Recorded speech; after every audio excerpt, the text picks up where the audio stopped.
Welcome to Elevate Today podcast. Today, I'm with my very own coach who has been part of my journey of falling in love with jiu-jitsu, mastering different things of jiu-jitsu.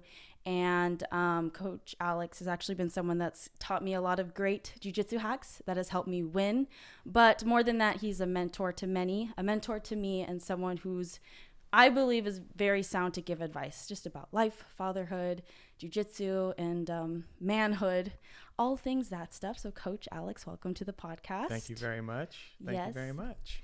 So tell me first about your role in fighting, jiu-jitsu, MMA, what you specialize in teaching and stuff like that. So I like to look at myself as kind of like a martial arts coach. Mm-hmm. Like I do teach jiu-jitsu. I do teach like boxing, kickboxing, Muay Thai, and then also MMA. So like I don't like to like say, oh, I'm this or I'm that. I kind of just say I'm a martial arts coach because like wherever you want to fall in, if you want to do any of them, if you want to do a specific one, and focus on that, we can do that. So I just like to call myself a martial arts coach or a mixed martial arts coach. Wow. And how long have you been doing this for? Oh, man. So I started doing this back in so it was about 2 years after I graduated high school, maybe a little less than 2 years. But about 2 years after I graduated high school, that's when I started doing it. So that was like in 2005 because I graduated in 2003. Wow. And you done like mixed of all of them, or you started with one? So I started off,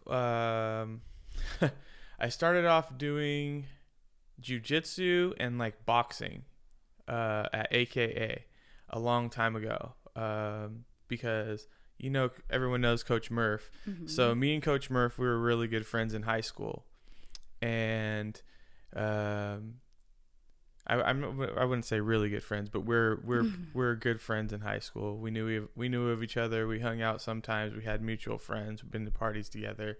And I ended up seeing him at a party like 2 years after we graduated at his house. Oh, wow. Yeah, because one of my best friends lived right around the corner from him. So he had a party at his house, and I was over there, and he was with all these fighter guys from like AKA, and I was like, oh man, this is cool. Like I had some prior wrestling experience in middle school and high school, so I was kind of into that. I had a couple, what do you want to call it, underground boxing matches in high school as well, you know what I mean? Yeah. So I was into the sport already. So these guys were like talking, about, all this stuff. And I was just like, damn, that sounds fucking awesome. You know what I mean? I was like, you guys get to do this all the time. You know what I mean? So I went up to Murph because he was like the one who I knew out of all the guys. And I said, hey, bro, like, can I come train with you? So he was like, yeah, sure. You know what I mean? Meet me at AKA this time, blah, blah, blah. So me and him met there, and, I hadn't wrestled in a couple years. I was out of shape. He had been doing jiu-jitsu for 2 years already. He was already a blue belt. Oh, dang. And all I had was wrestling. So I met him there, and this was like the old school days, right? So there wasn't like, oh, let's come, whatever. It was just like, oh, let's go. We're going to start rolling right away. So I was like, okay, what do I do? And he's like, oh, just try to wrestle me. So I'm trying to wrestle him and do whatever I knew how to do. I didn't have any submissions back then. So he was throwing me in triangles and arm bars. Yep. And I was like, what the fuck? Excuse my French. That's okay. I was like, what the hell is this? Like, this is freaking insane. You know what I mean? And as much as I tried to drive and push and do it, none of the wrestling was effective against the guard. You know what I mean? Like, I didn't understand how to break the guard. I didn't understand how to pass the guard. So I was just struggling the whole time, and I was literally exhausted. I don't tell many people this, but I was so tired that I was like laying on the floor of the bathroom. And anybody who knows me, I'm a germaphobe. Like, I don't share drinks with like my kids, my wife, you know what I mean? Like, I don't share drinks with anybody. Wow. I don't, I'm just like that, you know what I mean? If I touch someone's hand or shake somebody's hand, I don't know. Like, as soon as I can, I'm going to go to the bathroom and wash my hand. Yeah, I hate like germs. But I was so exhausted that I was laying on the floor of AKA's bathroom, and there was like pee, and it was disgusting. Ew. But I'm telling you right now, I was so freaking tired that I couldn't move. I was just laying there and I couldn't move, and I was just like, I never want to feel like this again. Dang. Like laying on a piss covered floor, basically. You know what I'm saying? But that taught me a lesson that day. Like, you got to learn this shit. You know what I mean? Because if you don't have this, like, who else can do this to you? Like, and that was one of the most exhausting, humbling experiences of my life. You know what I mean? Because I couldn't do shit against jiu-jitsu. My wrestling didn't mean anything, you know? So that's when I basically started. Because you were like frustrated that you weren't. It wasn't frustration. I'm not somebody who, I don't like try to like compete with my friends and stuff like that. It wasn't that I was frustrated that I couldn't do anything. It was just eye-opening, because I thought that, I could, I thought I was, somebody who could take care of themselves. And it was just like, well, if you don't know that, if I don't know this, then it's not fair. If somebody who I know or somebody who's trying to do something to me knows this and I don't know this, then it's just not fair. Mm-hmm. So I was just like, okay, I have to learn this myself. How long did it take you to get a black belt?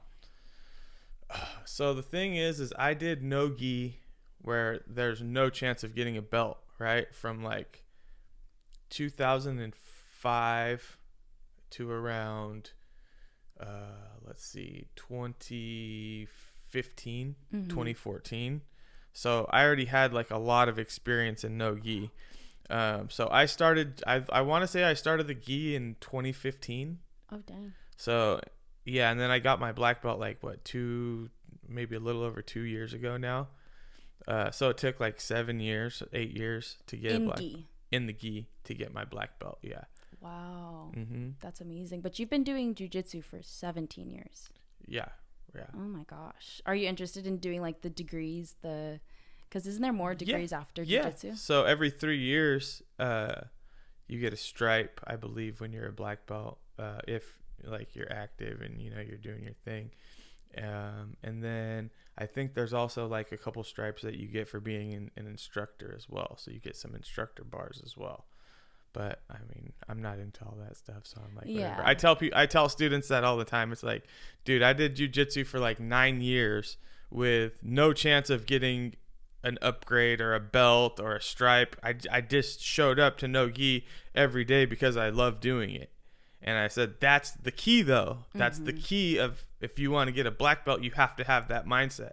If you're one of those people who is constantly looking at your belt and worried about trying to upgrade your belt or looking at other people's belt, then you're probably not going to make it, because that's not how you get there. You can't give a shit about anybody else's martial arts journey. It's individual.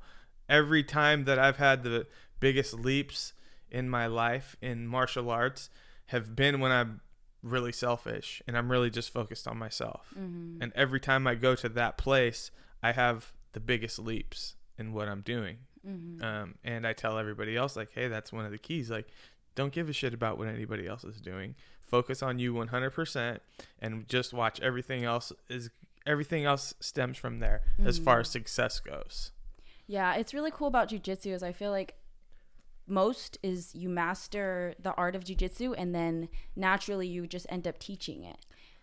Yeah, and I think that the more, it's kind of like that little I believe it's like the Einstein quote where it's like, the more you learn, the more you realize how little you know.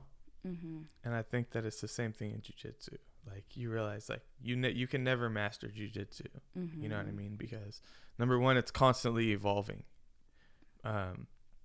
So that's why it's like, in jiu-jitsu, you have to be on the cutting edge all the time. Yeah. Like, you have to be keeping up with the new trend. It's kind of like the NFL. It's like there's always going to be a new tactic. There's always going to be a new trend. People are going to hop on that. Yeah. Eventually, people are going to figure out how to deal with that, and something new is going to pop up. And if you're not with that, then you're going to get left behind. You know what I mean? Yeah. So. And then there's like the art, the sport, but then there's finding your own style and methods, which you really taught to me when it comes to like being someone that's smaller and shorter and different advantages I have because I'm small. It doesn't mean like, okay, now you're going to be automatically weaker. Yep. Okay, now you hang out on the legs more. Now you have to be better with your legs than because you don't have the size Right. and things like that. And then there's like strategies, and then it's a chess game, which is what I love about it. Yeah. So personally for me, like jiu-jitsu has been honestly more than the sport, than the art. It's connected me with a type of people and a type of thinking and values that I really love and I'm so drawn to. And I think that's why the jiu-jitsu community we have is so strong, and it's just so loving within our community. So what are the principles and values, like as you are about black belt, that you live by, that you like to pass on and represent to your students? Well, like you said right now, you said that, you know, we created a really good community with what we're doing. Yeah. And we have a lot of love and, you know, all these things for each other. But I think, you know, we may mess around and cap on each other sometimes, but it really all... a lot, all the yeah, time, a lot. every day. But a lot of it comes from respect, though. Yeah. Like I think number one, like you talking about values, it comes from respect, you know, and I believe that's something that I try to pass on is the respect aspect. You have to respect the game. You have to respect what you're doing. And I think that day in and day out, after a certain amount of time, you start to develop respect for all your teammates because you know how hard you're working and you see them right there next to you every single day. And you see a part of you is a reflection, you know, is reflecting in them because they're right there next to you doing the same damn thing that you are. And you guys just develop this unsaid respect for each other because you realize the type of person this is. I have a saying that I tell people all the time. It's like, you can know somebody for a year, a couple years, and get to know so much about them. Roll with somebody for 5 to 10 minutes, and you'll probably know just as much about somebody as you can, you know, as you would know after knowing someone for 2 to 3 years. That'll tell you that much about that person, what kind of person that they are. Yep. You know, it'll tell you if they're a quitter. It'll Yeah. tell you if they're a real one. It'll tell you if, you know, where their threshold is for pain, whatever it is. But yeah, rolling with someone will definitely show you who they are and show you not externally. I'm talking about internally. You know what I mean? But going back to the principles, respect is definitely one of the things that I like to instill into people, you know, and not just respect for your teammates and everybody, but respect for the game. You have to respect the game. I see too many people these days, they go up with an approach with very zero respect, with very little amount of respect for the game itself, you know. So yeah, respect is definitely one of the things that I try to preach to my students. And then be humble. You know what I mean? Like, don't walk around just because you know a certain martial art. Don't walk around like you're better than people. Don't walk around arrogantly. You know, that's one of the cancers I see in the fight game today, is just because people have a certain skill set and they've put their time into fighting or whatever, they walk around like douchebags. You know what I mean? And that's one thing that, you know, we kind of preach is like, no matter what we know, no matter what we've won, no matter what accolade, we're never going to act like that. We're never going to act like that. Yeah. And this sport does really expose you to the fact that you really have to be humble, because there usually is someone that can submit you, unless you're like a black belt. Or But that's the thing, Hannah. It doesn't matter. Even when you're a black belt, you can come in, have an off day. One of your students can be on fire and catch you in something. So it doesn't matter. Even if you're a black belt, you have to be humble. Yeah. Because the more arrogant you are, if I was an arrogant black belt and I, you know, talk shit every day, or I, you know, put my students down all the time, which I've seen certain coaches do, like have that type of style of where they're constantly like kind of putting their students down. It's just like, man, you don't realize the type of environment like you're creating. And number one, you're creating a lot of, you know, hatred towards yourself when you do that, because your students are like, fuck this guy. Like, this guy just talks shit to me every single day because he's better than me at jiu-jitsu. Yeah. So now my goal is going to be to try to, you know, smash him as soon as I can. And then you create this fucked up toxic environment on your jiu-jitsu mat because was your approach. You know, rather than trying to uplift your students and encourage your students and, you know what I mean, build your students up. And then you have a, you know, a much more loving environment on the mat to where it's like, yeah, my student might be gunning for my head, but it's not going to be out of hatred, at least. You know what I mean? If he taps me, he knows I'm going to tap him on the back and tell him good job.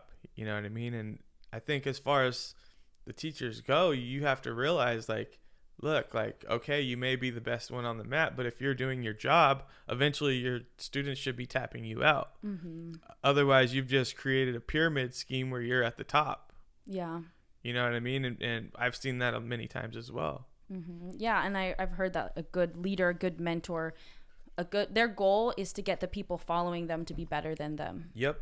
And one of the marks of a true leader, in my opinion, is that you're trying to create other leaders, or, you know, or you attract other leaders who are looking to be mentored. You know, so that's another thing about us, is like, we don't really play that pyramid scheme on the mat. You know what I mean? Like, we're kind of like a wolf pack, where like we're all solo, we're all individual people, but we'll come together as a pack every night. You know. Who's your favorite people to roll with? Honestly, I love rolling with everybody. Like, I have like some of my favorites. Like, I really love rolling with Dat. He's one of my favorite people to roll with. I like rolling with Nima. Me and Coach Murph were the most boring roll ever. What? Yeah. Why? Because that we make know. Sense. Yeah, we are. We've know each other's games too well, and it's just boring as hell. I stay out of his guard. He stays out of my guillotine. Like, it's just so boring. Like, we don't do shit the whole time. Because you guys been teammates for like 10 years. Oh, for longer than that. You got to think, like, since 2005 we've been rolling together. So you and Coach Murph are just like known to be best friends. It's kind of iconic. And honestly, like, when I see how you and him just like train together, do life together, it's really inspiring to me, because like I'm getting to choose the people in my life that I do life with, that the people I choose now could be the ones I see in 10 years that I'm like doing the day to day with. So my question is, what is yours and Coach Murph's like key to a strong friendship? Because that is very rare. The way you guys have each other's back, like always talk highly about each other, and just really are brothers. It's a beautiful bond that I hope that I can see in the future. Yeah. I want that for myself. Yeah. So what are you asking? What was that? I'm asking, what's the key to yours and Coach Murph's strong bond? Man. I think that you just have to have chemistry. You know what I mean? Like, if you look at us, we're similar, but we're also very different. A lot of people are like, you guys are one entity. Like, together, you guys are one entity. Yeah. And I feel like that's just because me and him we're always going the same way, but we always take a different path. But that's fine. We realize, like, hey, we're always going to end up at the same place. You know what I mean? Because, like, you may take this path, I may take this path, but at the end of the day, like, I'm going to meet you here. Yeah. You know what I mean? So I think, like, you have to have that understanding with friends sometimes. Like, we may have to go different paths for a minute, but like, we're both going to end up at the same place. You know what I mean? Like, that's kind of like our situation is right now. Like, usually we're used to being on the mat every single day together, but right now we're on the mat one day a week together, because we're just in that place where I'm over here, he's over there, and that's just where we're at right now. But we realize, like, eventually the goal is, you know what I mean, to be back on the mat every single night again. You know, dang, I never knew you guys in that state, because I'm fairly new. I'm a year in. Yeah. So I've only known you and Coach Murph seeing each other, like training together, teaching a class together, like once or twice a week. Everything else is just, they're clearly brothers. They're clearly brothers. Yeah. Yeah. And I mean, man, me and him we really are brothers. You know what I mean? In the realest sense, you know, he ever needs anything, I ever need anything. We've always had each other's back. We're reliable business partners. You know what I mean? Like, so it's just like, yeah, if you ever need someone to rely on in life, and you have that person, then you have to reciprocate that. You know, you have to be that same rock that you are for them, or that they are for you for them. You know? Yeah, and it's actually really rare. Like Yeah. the way you guys care for each other, look out for each other, it's so rare. It's really beautiful. And like for me, the past couple years have been very pivotal, very transitionary, just because I felt like I kind of stepped into like adulthood and being my own person and stuff like that. And you and Coach Murph have played such a huge influence in my life. And the fact that you guys are like grown men, and I have met many people, but I'm like, you guys are constantly speaking life to my teammates, people in class, but then like other people. Like your guys' network is huge, but the message is so universal of like love, of respect, of loyalty, of good character. And it's something that I really didn't think was as rare as it is. Oh yeah. I'm extremely thankful to know you guys. Yeah. Oh, thank you. Appreciate you. And I do think that a lot of those things that you just talked about, like loyalty, respect, all these things in today's age are kind of dying. Yeah. You know what I mean? They're dying off.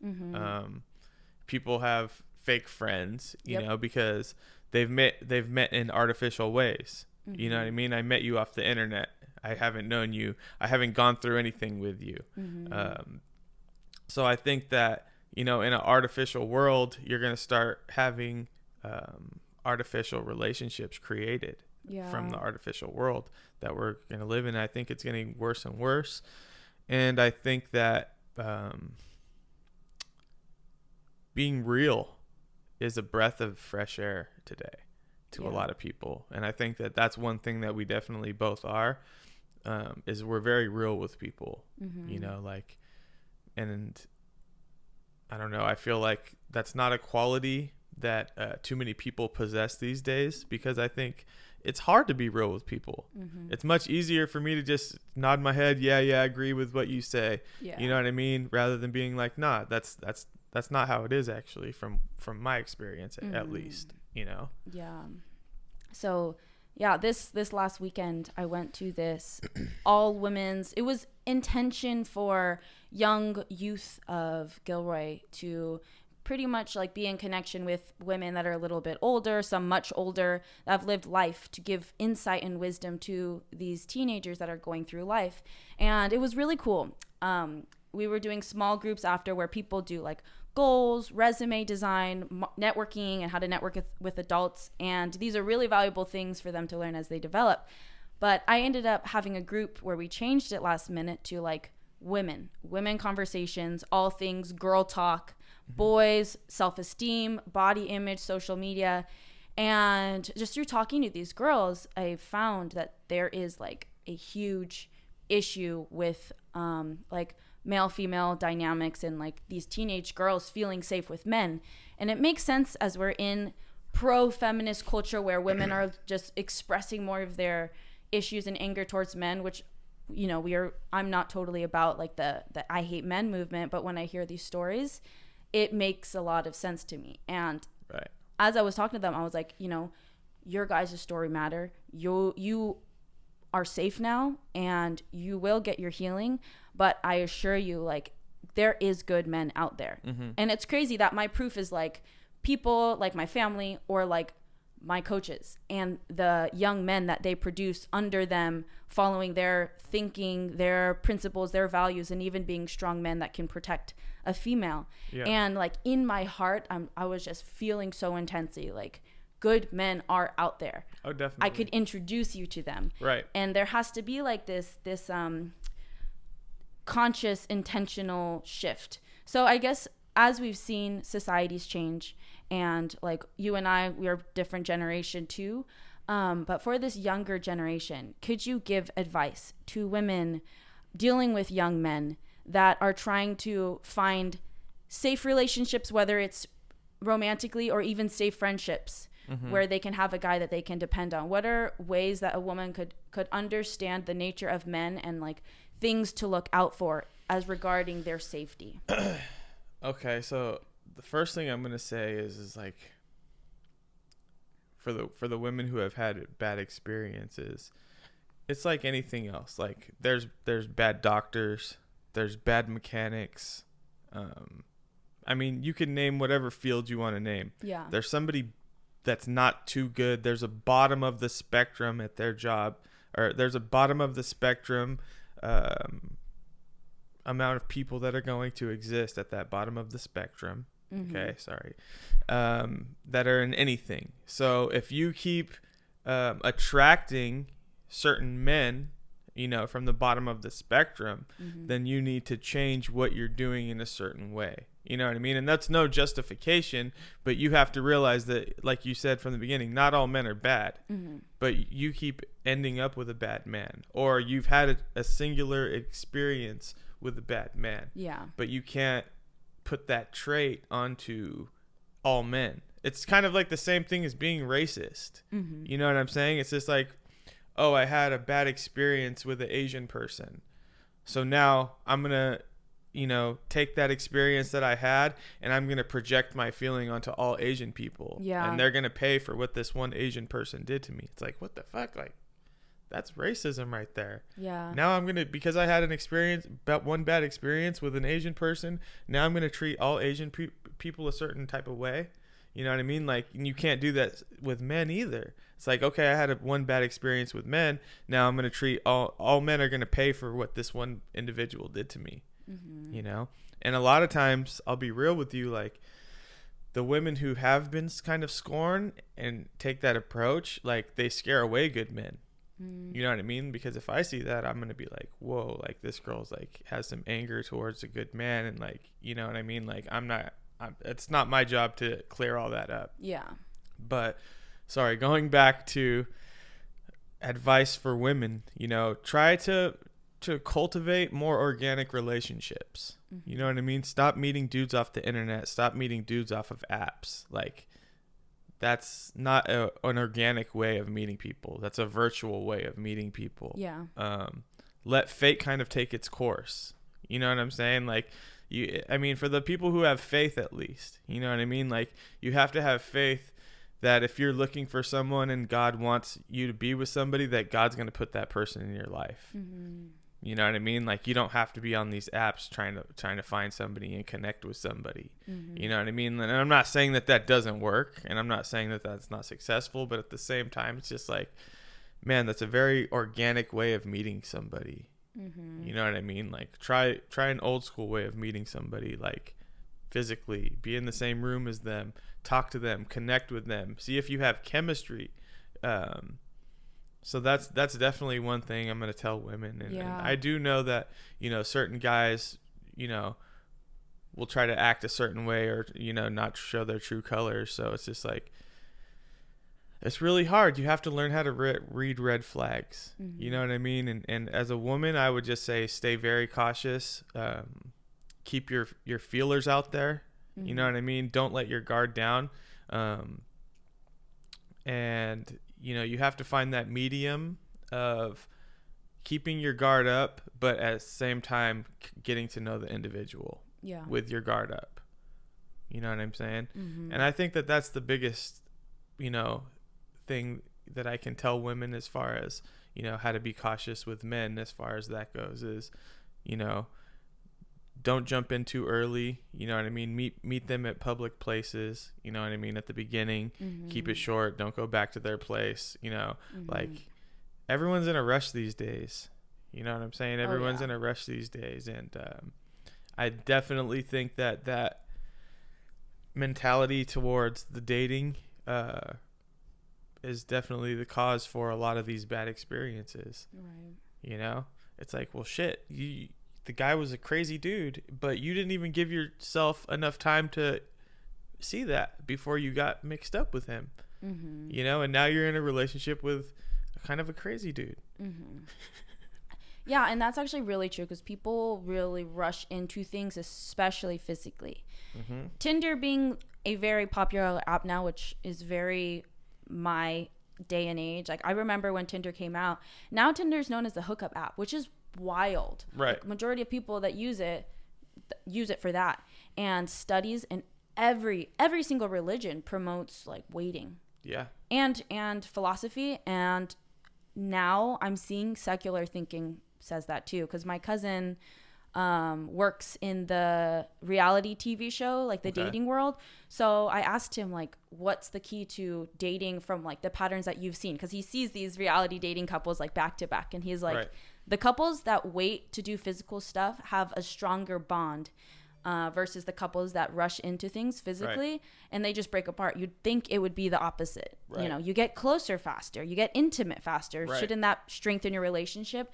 It actually does the opposite because of loss of like satisfaction through soul conversation of someone that you're interested in. And I believe, like, if you look at sex like metaphysically, there's an exchange of energy. You know what I'm saying? Like, when you're having sex with somebody, you guys are kind of exchanging energies, bonding energies, whatever you want to say. And if you don't really understand that person's energy, or you don't have any chemistry with them, it's like, do you really want to be exchanging energies with them? You know what I mean? Like, and I think that that's one thing that people need to start looking at, is just like, stop exchanging energies with everybody. What do you think that feels like the wrong way? Like hooking up with someone and I feel like sometimes you'll have sex and sometimes it won't feel right. You know what I mean? And you'll be like, man, I regret that. Like almost it's almost like as soon as you've done it and you're done, you're just like, whoa, that didn't feel right. You know what I mean? And I think that a lot of people kind of ignore that feeling these days. You know what I mean? Like sex, in my opinion, sex is something that should feel right. Yeah. You know what I mean? Internally and externally, obviously. Yeah. Right? so if that's not the case, then like you got to learn how to read, you know what I mean? Read what's going on inside of you, because that's your body or your spirit telling you like, hey, like, I didn't really like that, you know what I mean? So you got to learn to read those red flags, you know? And I like how you say that, because energy really is everything. And the fact that sex is the most pleasurable physical thing you can experience, but there is nothing like spiritual enlightenment or happiness, and not even it being in like a spirit state, but when your spirit is disregarded, your mind, your soul, your heart, and you're trying to act like something that will fulfill you physically, will have like almost lasting effects to fulfill your insides from like after the one night stand. It's like it actually dies. If anything, you want to be with that person again. It's like a cycle where you think you'll be satisfied just to be more thirsty, just to want more, when like our bodies were not really created for that at all. It's hard to convince one that energy and spirit matters more than physical. Could you go into that? Dummy that idea down for those that aren't energetic or spiritually in tuned. Well, I mean, everything is energy. You know what I mean? Like, even if you want to take it to like the physical world, for example, like your heartbeat. What causes your heart to beat? Electricity. You know what I mean? When you're thinking, there's neurons and you know, certain cells being projected and signals being sent. This is all different forms of energy. You know what I mean? Your respiratory system. I'm intaking and exhaling air. You know what I mean? The same way that cars intake and you know, exhaust air. So I have these different energy systems within me. You know what I mean?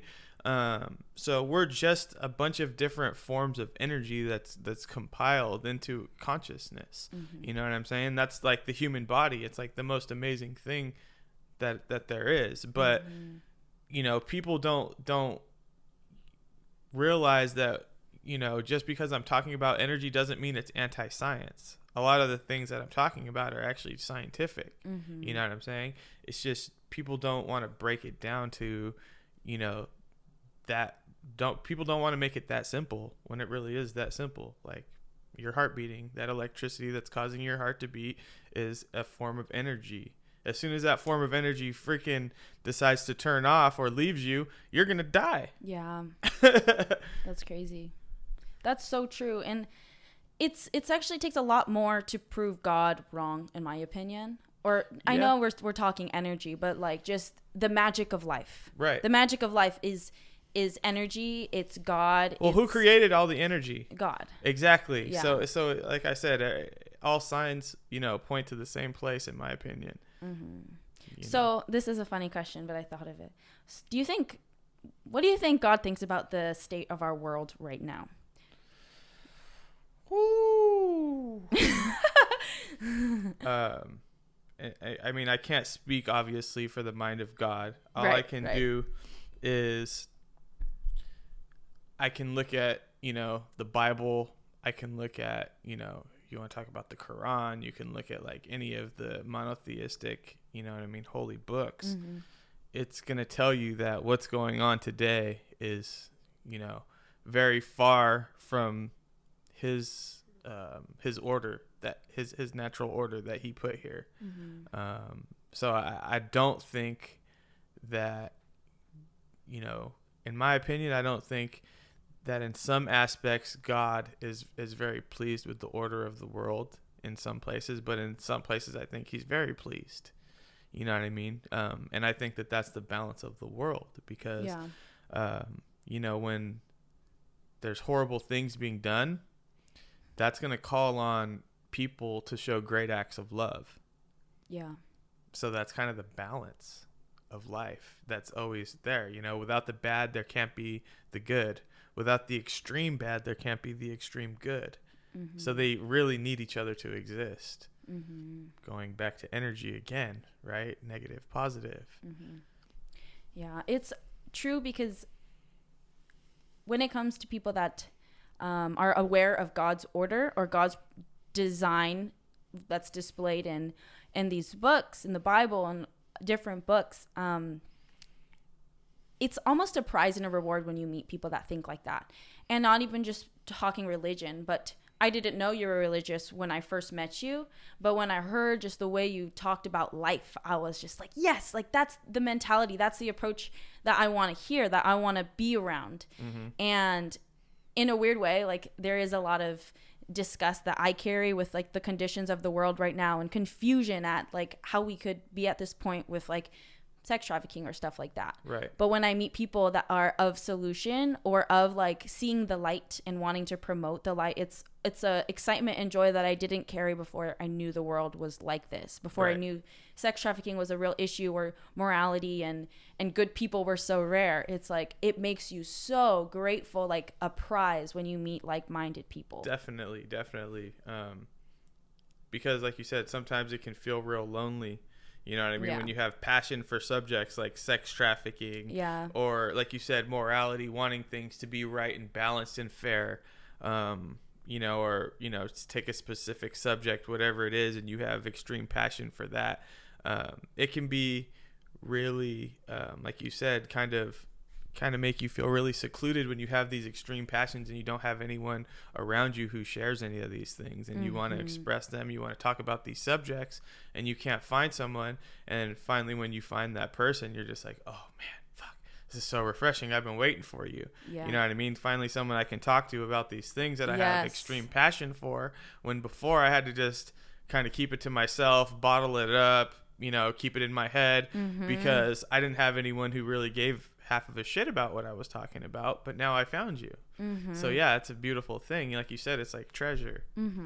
Yeah. And so even when I learned more about you and discovered your wife and met your kids, I was like mind blown, because 10 years from now, I want to be in the same position as your wife.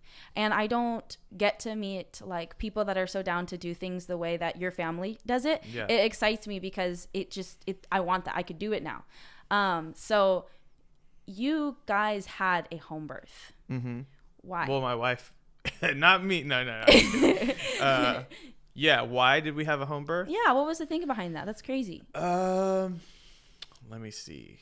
Well, I think the main reason why my wife wanted to have a home birth is because we didn't want to be pestered or ambushed with the whole vaccination thing. I didn't know that. So yeah, that's the main reason, because when my daughter was born, like we didn't want to get her vaccinated at first. Yeah. And I read some things, and I'm not going to get into the science of it, but where I was like, well, if I do get her vaccinated, I want to wait to find out if she has any autoimmune disorders. And that was my thing at first, is like, I'm going to wait to find out if she has any autoimmune disorders. Once we find that out, then I'm going to go ahead and get her vaccinated. Mm-hmm. That was kind of my initial approach. Yeah. And then we had Skylar, and we're at the hospital, and doctors were like talking about vaccination, and we said like, yeah, we opted out of that. And then they just were putting a lot of pressure on me and my wife to get my daughter vaccinated, and we just found it really weird. Mm-hmm. We ended up getting her one vaccination when she was born. Mm-hmm. And looking back on it now, I was like, why the hell did I do that? But like, they were really pressuring us to give her more vaccinations, to the point where it's like almost like I had to stand up in the hospital and tell them like, hey, like, chill, you know what I mean? Like, chill. Leave us, like, yeah, you guys need to chill off of that now, because like we're kind of tired of hearing it. Like, we told you our, we told you our choice already, you know what I mean? Right. And it's like, now it's time for you to just respect it and stop pushing it. Mm-hmm. So I think after my wife gave birth and we had like the type of birth that we had the first time with my daughter, I think like my wife didn't want that experience again. Mm-hmm. So I think that was the main reason. Okay. I actually had no idea it tied into that. Yeah. And how old is Skylar? She's 8. Whoa, that's wild. Yeah. Okay, but this was like other vaccines. Yeah. Yeah. This was not the COVID. This was before COVID. She was born before COVID. Okay. Yeah. That's crazy. People didn't talk about vaccines like that back then. People are thinking about it now. I did. Me and my wife, I mean, especially me at the beginning, like I did a lot of research on vaccines. And like, again, I'm not trying to be controversial or, act like I'm a scientist, but I have done my own, I have looked into things myself. Right. And I do have my reasons for the way I do things. Mm-hmm. And I'm not trying to push that on anybody else. Mm-hmm. So I didn't get any of them growing up. Okay. And that's because my mom went through the same thing where she started studying things and asking questions and doing research. But I'm the fourth born, so I really don't have any of them.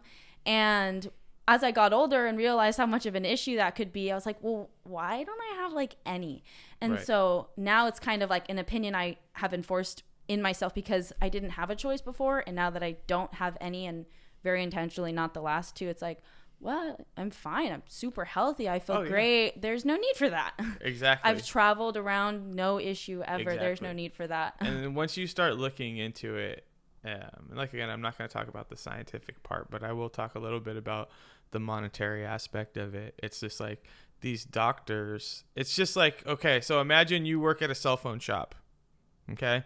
And obviously people come there to get a cell phone. Yep. And it's just like, okay, every cell phone case that you sell, you get a bonus on every cell phone case that you sell. Mm-hmm. So every phone you push and we make money on, we want you to sell a cell phone case and you get a chunk of that. Mm-hmm. The same type of scheme that they have with vaccines. It's like I come in for a checkup, right?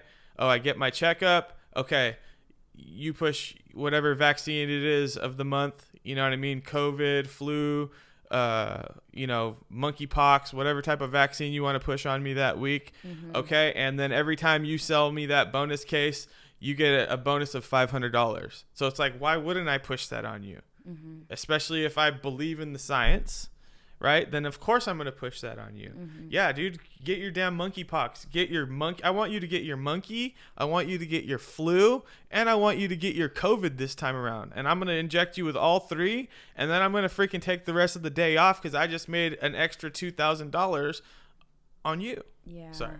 I don't like believing that the government really does stuff like that to us, where they do have power to enforce health decisions on us.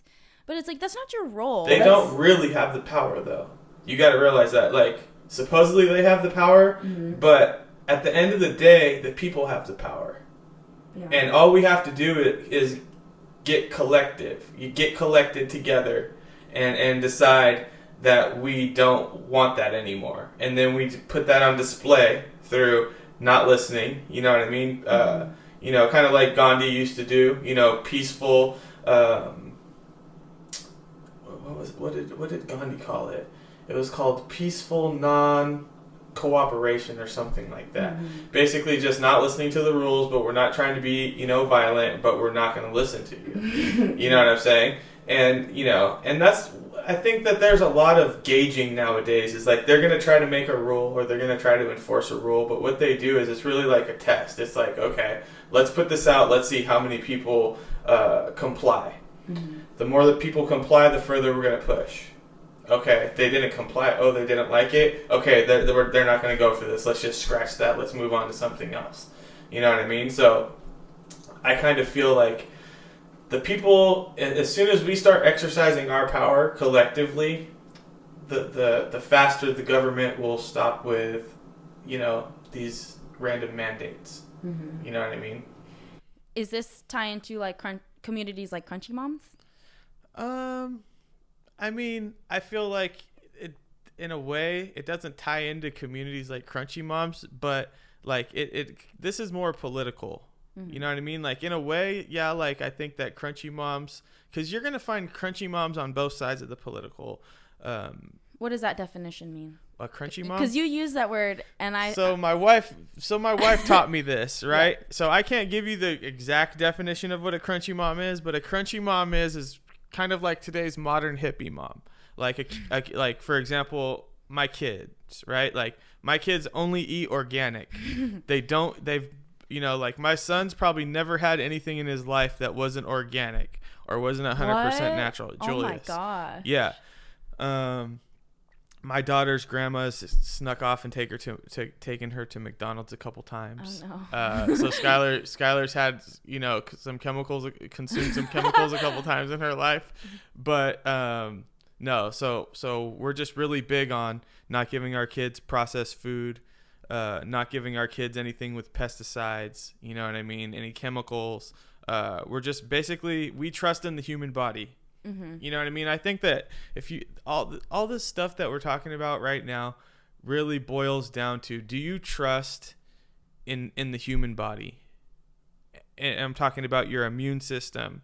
You know what I mean? I'm talking about your body's ability to fight, you know what I mean, certain infections, diseases, things like that. And I'm not saying like, oh, we don't use Neosporin, we don't take penicillin, simple things like that. Yeah, we're not like, oh, Robitussin's going to freaking fix everything type of people. Mm-hmm. You know what I mean? But to some degree, we're like, hey, like we trust in the human body. Like if we keep ourselves healthy in a healthy state, our body is going to be in a position to do what it needs to do to keep itself healthy. Mm-hmm. You know what I mean? And that's kind of our mind state. And I think that a lot of people are like, oh, I'm going to take an opposite approach to where they're like, oh, okay, well, I'm going to eat shitty and I'm going to, just indulge in whatever I want.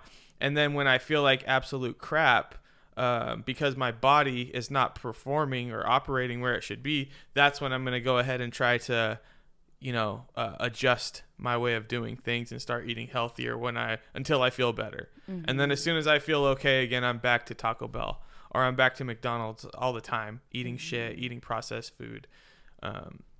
So it's just like, yeah.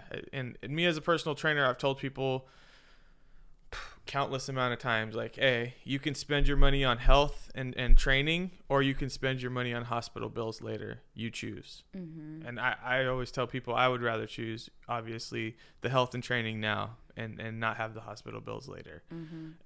And the same thing applies with the food in your diet. Yeah. And, medicine and other things like that you consume as well. Mm-hmm.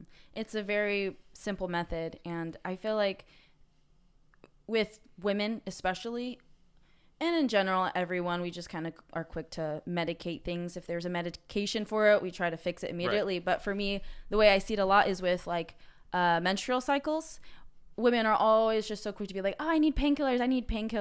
And it's like, first off, this is very minor compared to what you will do one day when you give birth. Yeah. This is like the minorest thing to a contraction. Right. And one, if these cycles mean that we can healthily do that one day, you should write them out just so that you're not a baby when the time comes. And if you want to not take the pain medication, you don't have to. But then two, like our cycles aren't supposed to be as crazy as they are, but it's normal to be on birth control. Right. Birth control destroys your hormones. Right. And then there's things like eating. Okay, so if you're about to start your period, maybe don't have like all of your cravings and start having some juice before, get your body ready, give it that extra nutrients so you're not feeling like extra terrible, but it's all just painkillers. Right. Convenience has done insane damage to femininity and masculinity. Mm-hmm. Let's do men first. Why men? So back in the day, the 50s to 60s, a man could be a janitor or a mechanic, you know what I mean? And have enough money to, support a family, live in a house, do all these things. Mm-hmm. You know what I mean? The more and more, the world has gotten into, artificial intelligence, robotics, all these things, the lesser and lesser, men have been needed. A lot of men used to work at factories back in the day, but because of robotics and technology, hundreds of thousands of jobs have been lost. You know what I mean? Wages have also gone down for the people who continue to work at factories now, especially when you consider inflation and things like that. Mm-hmm. So it's taken away in a lot of ways, a way for a lot of men to survive and provide for their families. Yeah. So that's one way that convenience has kind of killed masculinity. Mm-hmm. You know what I'm saying? And then as far as the femininity has gone, it's just like, well, because the men have, lost their ability to, provide for their family off of one income in a lot of people's cases, mm-hmm. now the woman has to go to work. So now the woman's not at home taking care of everything at the house. You know what I mean? So now it's like, okay, well, we're both tired as hell. You don't want to cook. I don't want to cook. Oh, okay. So let's just go to McDonald's real quick. Mm-hmm. You know what I mean? And then the domino effect happens. So that's definitely one way convenience has killed masculinity and femininity. And then, when you take, just the chemical approach to it all, you know what I mean? All these shitty chemicals that we've put into our bodies. Mm-hmm. Now it's just like, oh man, fertility rates are gone down. Women are having, a lot of hormonal issues, even a lot of hormonal issues in men. Mm-hmm. You know what I'm saying? And it's because of a lot of this, meat that we're consuming, that's, injected with steroids or things like that. Just a lot of things like these, artificial sugars, processed foods, dyes, these are having effects on the way that we actually feel, the way that we act, things like that. And I don't think that a lot of people even are cognizant of that. Mm-hmm. Everything artificial, from the things you eat to like underwire bras harming your body, to our clothes having like plastic and water that we shower our bodies with having heavy metals. Beyond that, with our entertainment being fully technological, it's like our body doesn't enter the reset state of flow when we're constantly seeing like light, artificial light, not real sunshine, or not getting in nature where our body can like self-regulate. It seems like, at least for me, I go to the beach, I feel my body healing, I feel my stress levels just go down. Mm-hmm. I'm fully immersed in nature. But when I'm like around technology, I'm just like, oh yeah. And that's our health too. Hell yeah, that's our health. I forget the amount of the percentage of the population, but it's just like a crazy percentage, like 90% or more of the population is vitamin D deficient. Man. And yeah, that's absolutely insane. But that'll tell you that we're spending too much time indoors under artificial lights, and not even the right type of light. You know what I'm saying? Like, these artificial lights aren't doing anything for us. Actually, they're really bad for our eyes. Mm-hmm. But yeah, we need the sun. We're again, you want to talk about energy. We're like very much, solar beings. So the sun charges us up the same way that the sun charges up all the other life on Earth, the plants. You know what I mean? I don't know if you've ever seen like a plant like during the nighttime when the moon's out, and then when the sun comes up in the morning, the plant starts standing up and everything starts pointing up to the sun. Mm-hmm. So we have reactions too as living beings on the Earth, that to the point where we also need sun as well. It's a big part of it, you know. So do you think you get enough sun? Me? Mm-hmm. I think I get enough sun, to be honest, because a lot of times, so where I live, I train people. I have an indoor, and then I have like, this little parking lot where I train people as well. And so a lot of my people, we actually do outdoor workouts. A couple of my students, they read this book, and it's called like, I don't know, it's like a Tough 45 or something like that. And for 45 days, they have to do an hour of working out outdoors and an hour of working out indoors. 75 hard? 75 hard. There it goes. Tough, I don't know. Tough 45. I was like, I don't know. I haven't read the book, but they're all on it. I did that before. So you have to do an indoor and an outdoor exercise every single day. And I think that they all understand, like, oh yeah, it's really important that we exercise outside as well. So like for a lot of my clients some of my clients will even do half indoor, half outdoor. Mm-hmm. Or at the beginning we'll start outdoor and then we'll finish up indoor. You know what I mean? Mm-hmm. But I definitely try to make sure that I get my time in the sun every single day. And I also ride my bike a lot too. Mm-hmm. So that's so cool. I actually really like that. And with boxing, when you get in a fight, you can't control the floor. Right. We always train on mats. But when I was boxing yesterday, I'm like, this is so unrealistic. My feet keep slipping because the floor was super sweaty. Right. But in real life, like, I don't even think I'd feel comfortable boxing in like shoes because it's always barefoot. And I like barefoot. Yeah, barefoot's good. But real boxing, right? Like if you look at the people who are actually boxing specialists, they don't train barefoot. They train with boxing shoes on, Mm-hmm. right? So I think that shoes are really important when you're doing boxing, just because if you're really gonna focus on that niche of the game, then you have to have the right equipment. You know what I mean? It's like me saying, oh, I want to kickbox, but I don't bring shin guards. Mm-hmm. You know what I mean? It's like, no, that's a part of your equipment. You know what I mean? The same thing with shoes in boxing. You got to have your shoes. If you have a dry mat, yeah, you can do some good work. You can do some good work, you know what I mean, with a nice dry mat with bare feet. But at the end of the day, you're not boxing with bare feet on. Mm-hmm. You're with bare feet, sorry. Bare feet. Bare feet on. Let me put my bare feet on. Yes. We're ready. What was I going to... Oh, as a trainer, when you go through your sessions, is there something that you always kind of bring it back to? Like a thing that you have on repeat all the time? What are you talking about, as far as philosophy or as far as the actual workout? I guess as far as the workout, like a thing that you tend to end up having everyone do, whether they're strength, jiu-jitsu, boxing. No. So one thing that I learned, or just the type of coach that I am, because I think that there's different types of coaches. Mm-hmm. Depending on what coaching mentor you choose, you're going to choose a different coaching style, right? So my coaching style is very much, I try to identify the need. Mm-hmm. You know what I mean? Like I'm someone who I very much believe in fate. So a lot of times I'm like, okay, why did God, why did the world, why did the universe bring this person to me? There's a reason. I know that there's a reason, but I have to, on my end, I have to identify that reason why the universe brought this person to me. Mm-hmm. So whether that's for just the pure aspect of the martial art, whether that's for something emotionally, you know what I mean? Whatever it is, I try to identify what that is. Mm-hmm. So I never have a specific thing that I circle back, because I'm kind of one of those coaches who identify the need. So I have a different approach to every single student that I work with. Mm-hmm. And it's that makes it very therapeutic. I mean, it pretty much is therapy. I definitely think that personal training sessions that I've been like that, someone's taught me something. Like I feel as healed after as I would like a therapy session, if not more, because of the body. Right. And it's true.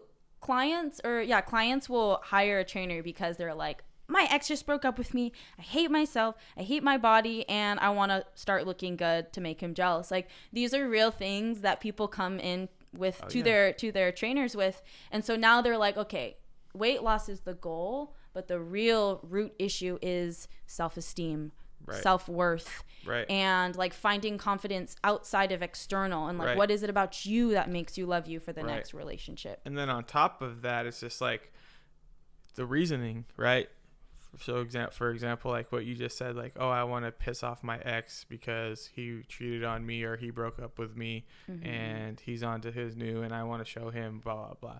And it's just like, no, like okay, like if somebody tells me that, like the type of coach I am, I'm very, upfront with people. So I'm going to tell her, like, look, as hard as you're going to have to work to lose this weight or get to where you want to be and maintain that, you cannot be doing that fueled by that type of energy. You can't be doing this all out of spite.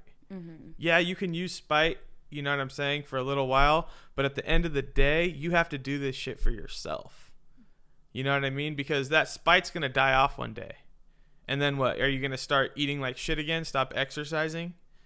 Mm-hmm. Right? So you can't rely on that spite because, like I said, one day that spite's going to leave you. So you have to do it out of, you know what I mean, self-love at the end of the day, because that's what you actually have control over. Mm-hmm. You know what I'm saying? So self-love. How could one attain that on a fast track? That I don't think there's any way to fast track self-love. That sucks. Yeah, that's not, because it's something it's hard, right? It's like kind of like treasure, you know what I mean? So it's just like, it's not going to just present itself to you. It's going to be buried somewhere. It's going to be in a cave somewhere, and you're going to have to go out on a journey and go find it. And then when you find it, you're going to realize, like, oh, my journey that I went on was really the real treasure.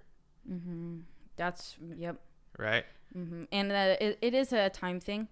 And like with self-love, I feel like there's levels of it where I feel like I love myself because I have reasons to. But I feel like there's more, because sometimes if without these reasons, I feel like I couldn't love myself. And It's like, I just don't think I've matured to my understanding to love myself in every state.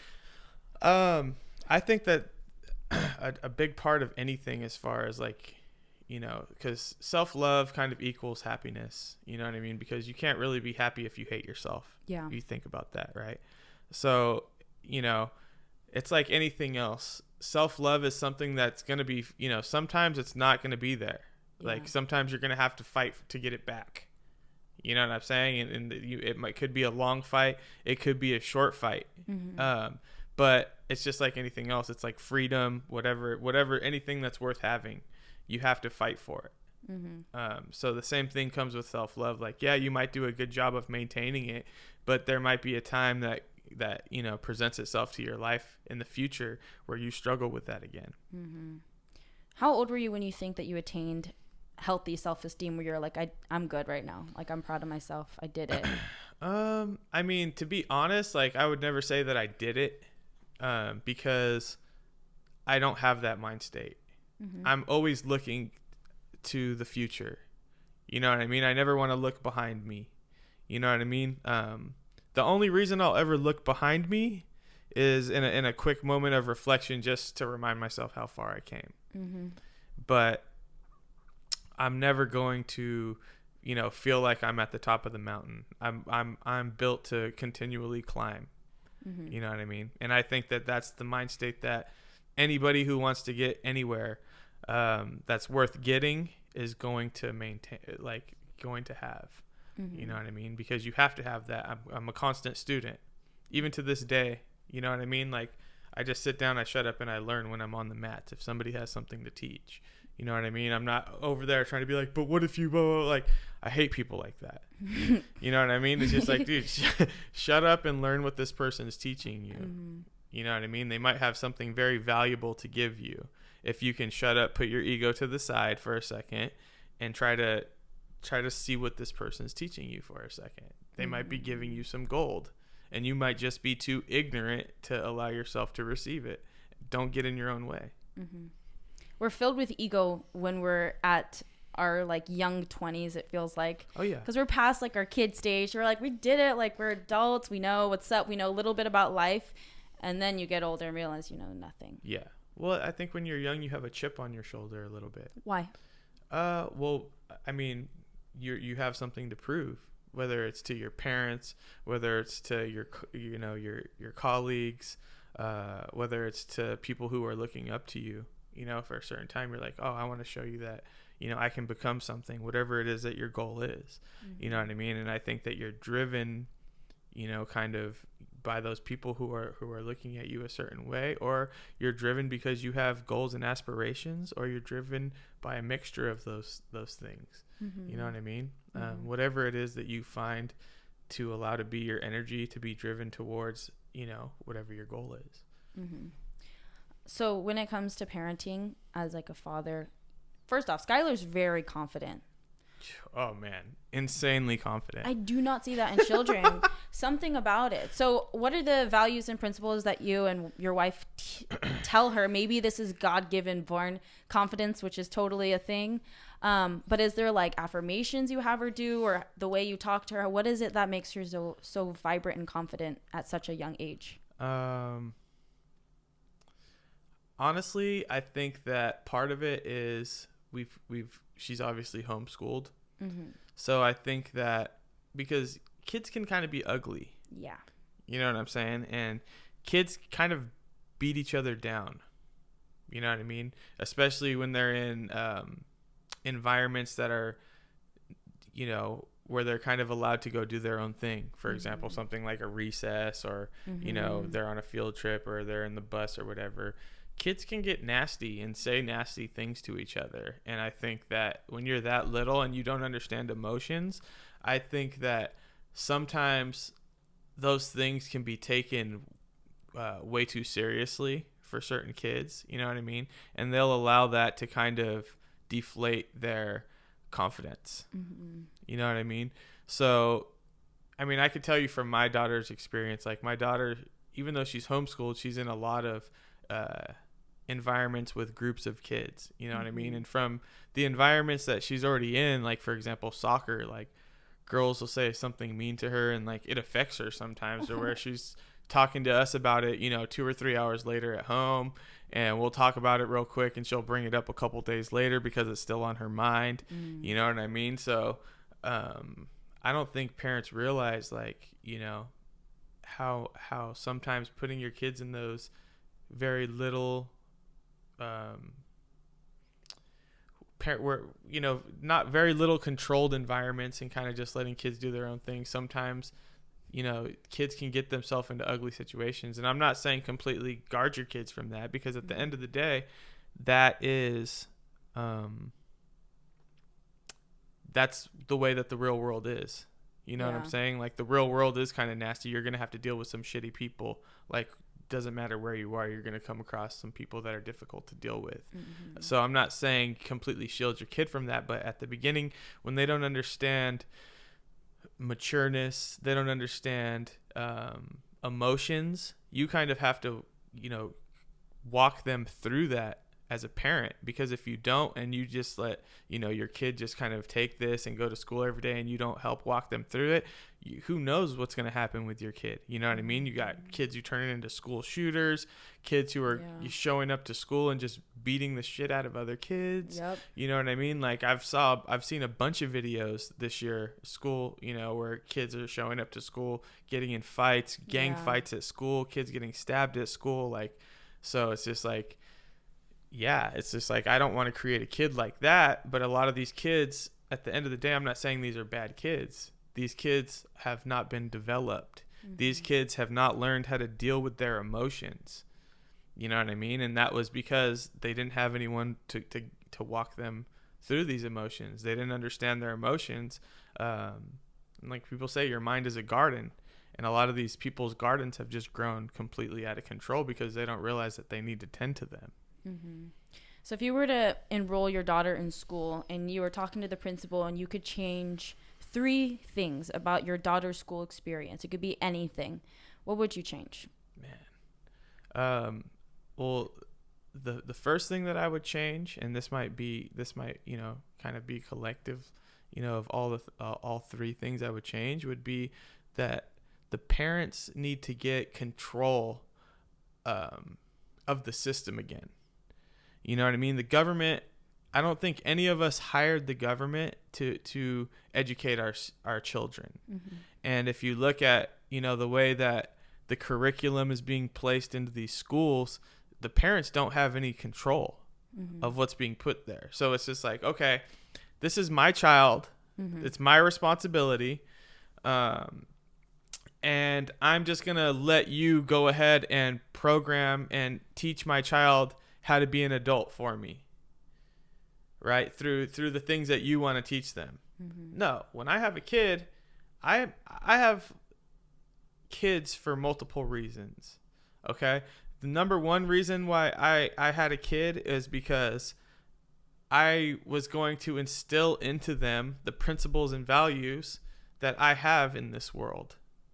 And it's not the education system's job to instill those things into my child. That's my child. Mm-hmm. So that's going to be my responsibility. That's not the government's responsibility. That's not the school's responsibility. That's my responsibility. Mm-hmm. And I feel like that's a big problem that we have in today's society, because, you know, we're seeing a huge disconnect between like middle school kids and like high school kids and their parents. They're just on two different planets. Mm-hmm. And that's like, no shit, because you let the school system raise your kid. Mm-hmm. You didn't raise your kid. Yeah. Your kid, since he's been enrolled in school, has spent more time with his teachers and the school system than he has with you as the parent. Mm-hmm. And that's the sad reality these days. So it's like, no duh, the school system or your kid's peers have a bigger influence on them than you do. It's a no-brainer when you really think about it and you break it down. Mm-hmm. You know, and I don't want that to be the situation for my children. Right. I want to be the biggest influence on my kids. I don't want to leave that to chance. Mm-hmm. You know, I'm not going to play Russian roulette with the way that my child turns out. I think that's what a lot of people are kind of doing when you put your kid in the public school system. Mm-hmm. You don't know what's going to happen. You're leaving your kid there for 8 hours a day, 7 hours a day. I don't know how long school is, 7 hours, 6 hours every single day. And then with their extracurricular activities, a couple more hours, you know what I mean? You're at work. You guys finally come home. Your kid has homework. Mm-hmm. You know what I'm saying? Like, you don't even get any time to spend with your kid. You know what I mean? Yeah. Yeah, that time alone, like that 2 hours to do homework, with how much social interactions they've had with people you don't know, I feel like that the 2 hours should, if anything, be like, how was your day? What emotional stuff did you go through? Who did you meet? Because that's like 2 hours with your parents that care for you. Yep. It should go to literally just being human together and talking. Yep. But I can imagine it's like school, sports, homework, repeat.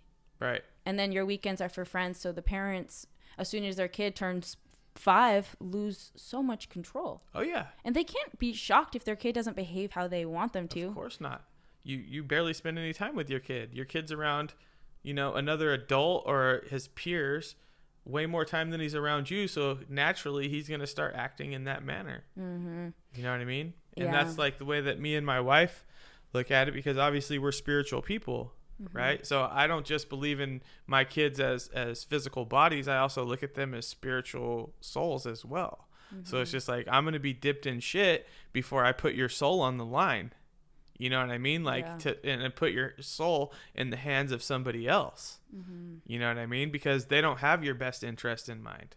I have your best interest in mind. Mm-hmm. And I know that, you know what I mean? There are some good people out there. I'm not saying that there's aren't good people out there who might have my kids, you know, best interest in mind, but I don't know these people. How am I gonna chance that?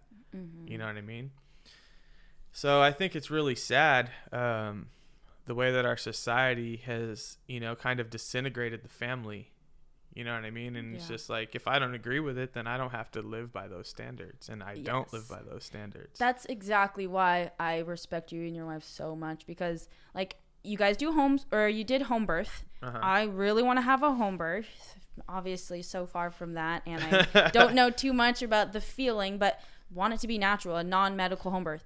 Homeschooling. I don't really want my kids in the school system because it's too hard on their innocent little minds. Like, if I could protect that window of innocence and purity where you just want to pick up rocks and look at flowers and not worry about your unibrow that you have, because no kid at 9 should be plucking their eyebrows, you know what I mean? Right. Things like that are rare. But so homeschooling, you do that too. Eating, I hope my kids get just as excited as mangoes that another kid would candy.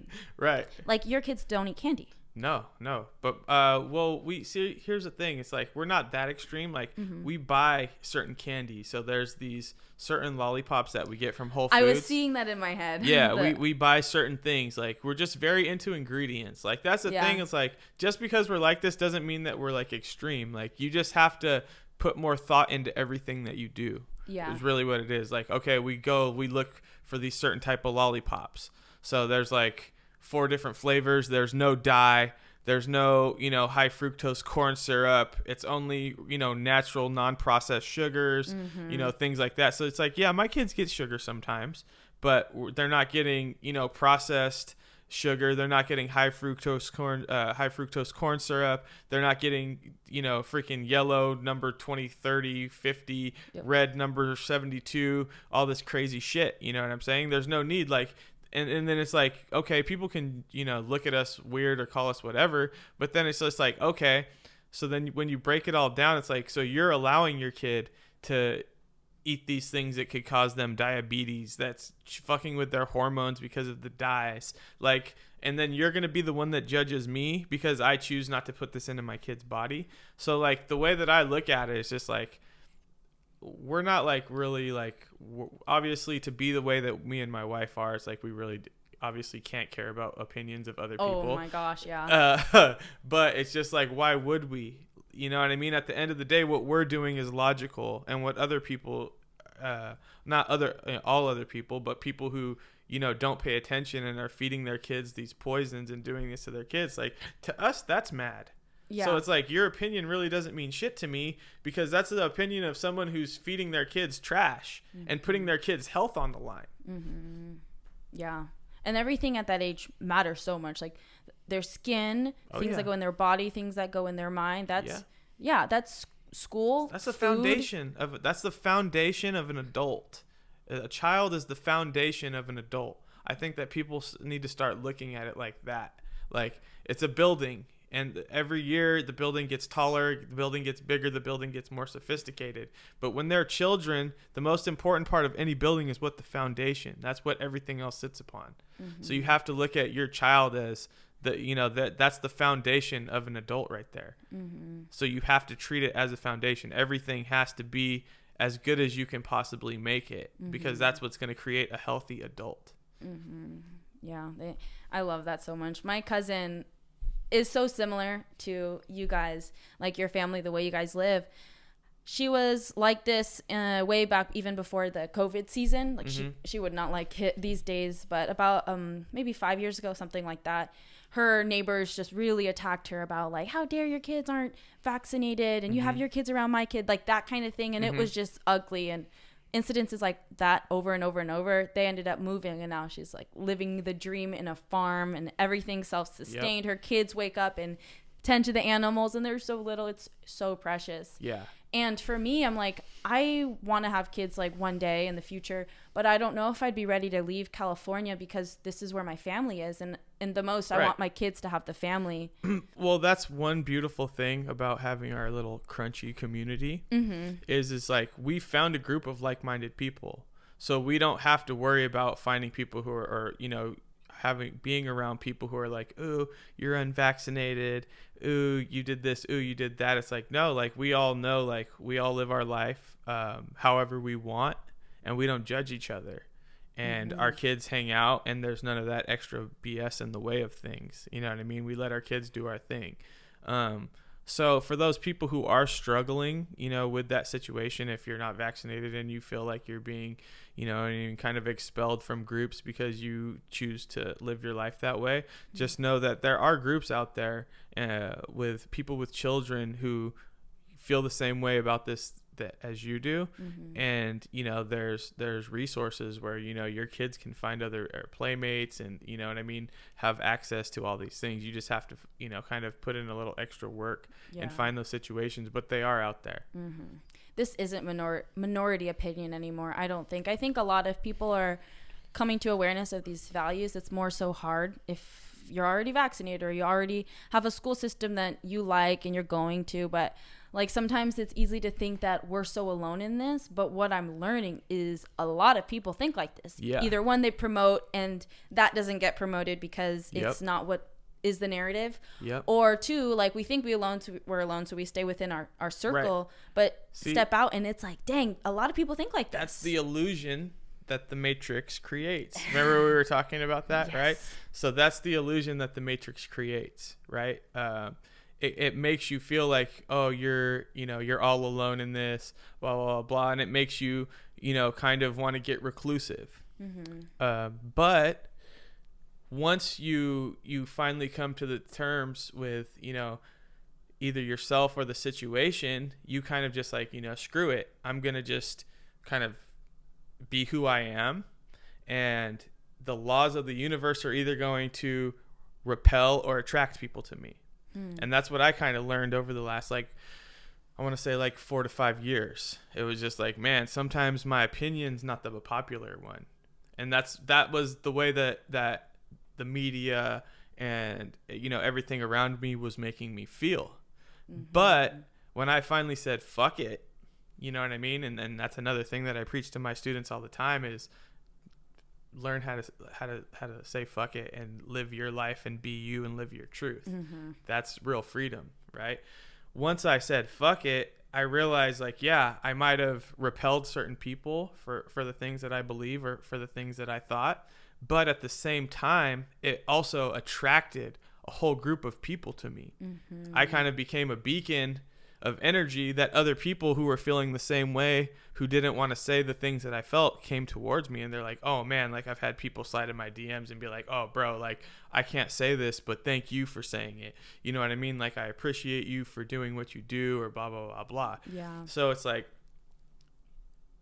again, I feel the Matrix wants you to feel like that.